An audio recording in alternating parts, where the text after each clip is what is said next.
আজ থেকে শুরু হলো দুদিন ব্যাপী অল ত্রিপুরা গভর্নমেন্ট ডক্টর অ্যাসোর দ্বিবার্ষিকী সম্মেলন। আগরতলা সরকারি মেডিকেল কলেজের কেএলএস অডিটোরিয়ামে বসে এই সম্মেলনের আসর। সম্মেলনের উদ্বোধক ছিলেন রাজ্যের মুখ্যমন্ত্রী ডক্টর মানিক সাহা। মুখ্যমন্ত্রীর সঙ্গে উপস্থিত ছিলেন রাজ্যের স্বাস্থ্য সচিব কিরণ গিত্তে, রাজ্য স্বাস্থ্য অধিকর্তা ডক্টর সঞ্জীব দেববর্মা সহ অন্যান্যরা। এদিন সম্মেলন উদ্বোধন করে মুখ্যমন্ত্রী বলেন, চিকিৎসকদের জন্য মুখ্যমন্ত্রীর দ্বার অবারিত। যখন যে সব অসুবিধা নিয়ে আসবেন, চিকিৎসকরা তাদের সমস্যা দ্রুত মেটানোর চেষ্টা করবেন। আমি নিজেও যদি পেশেন্ট হই, যখন ওটির ভিতরে আমরা ঢুকি, যখন ইনটিউবেশনের আগ মুহূর্তে এবং ইনটিউবেশনের আগ মুহূর্তে we always surrender to the doctor. সেখানে কিন্তু আর কিছু করার উপায় নেই, অর্থাৎ we already surrender to the god. এবং যখন তার কনসাস ফিরে আসে, আপনি ভাবুন অপারেশনটার পরে সে তো ভেবেছে আর বাঁচবে কি মরবে কিছুই জানে না।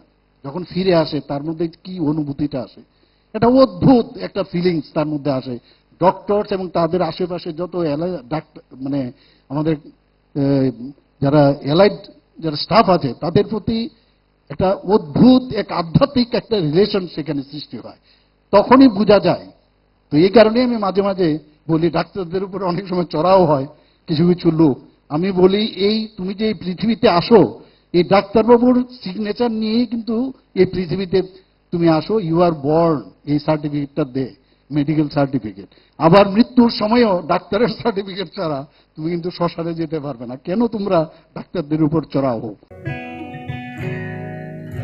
জুড়ে থাকে বাঁধন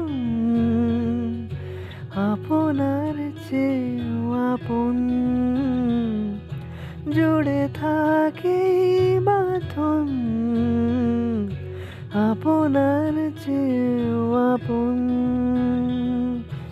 আপনার চেয়েও আপন। স্বর্ণ